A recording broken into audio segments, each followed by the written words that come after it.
So I've had the pleasure of knowing Liz for a little while, so this is a refresher for me, but it's also really good to hear this. And one thing I want to touch on is like Liz is like the master strategist when it comes to content and like tactics, and I'm the complete opposite. Or I imagine I'm the complete opposite because this video was all about my state and like literally a quantum download that came in. Just to give you a little bit of context, in that day I had closed the biggest client of my life. I was like so charged, and like 1 minute before that video I wasn't even gonna do a video. It just like dropped in. And much like Nietzsche when he's like God is dead, like it was just like masculinity is dead.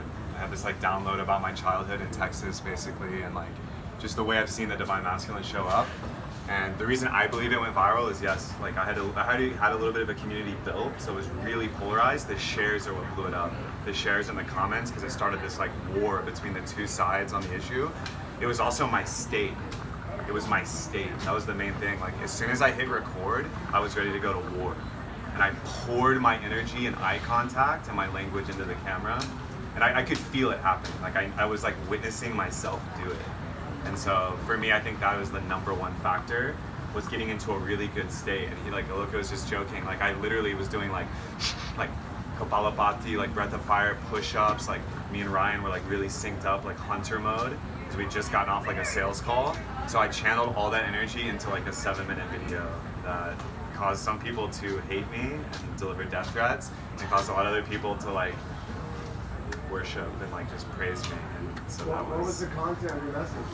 So essentially I said masculinity is dead, like the traditional role of like the emotionless man wearing, you know, physical and emotional armor, who may not respect women and children in society and kind of have this kind of warlike mentality that has served us in building the world. But I was basically preaching to the new masculine, which is awakened and divine and can integrate both sides, can still be a warrior, still protect the society and build it, but also be highly emotionally intelligent as well.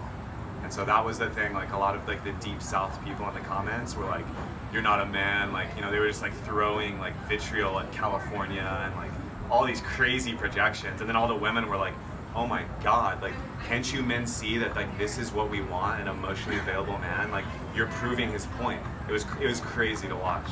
Wow. So, yeah. So one thing that you touched on, Oh, please, and go by ahead. the way, congrats. Thank you. You're shaking shit up, which is obviously the point of a lot of the things that we are doing. But one thing that I want to touch on that you mentioned was the emotionality behind it. So being in the state. We also had a video that went pretty viral on our Facebook page where there was a lot of emotion. It was a piece that my sister and I put together called Why Your Health Matters. So it wasn't like surface level, let's work out today, squat, squat, squat. You know, it wasn't like that. It was like, why are we working out? And she and I sat in a room and we really channeled like the emotional meaning behind why we created our company, why we are on a mission to spread health and fitness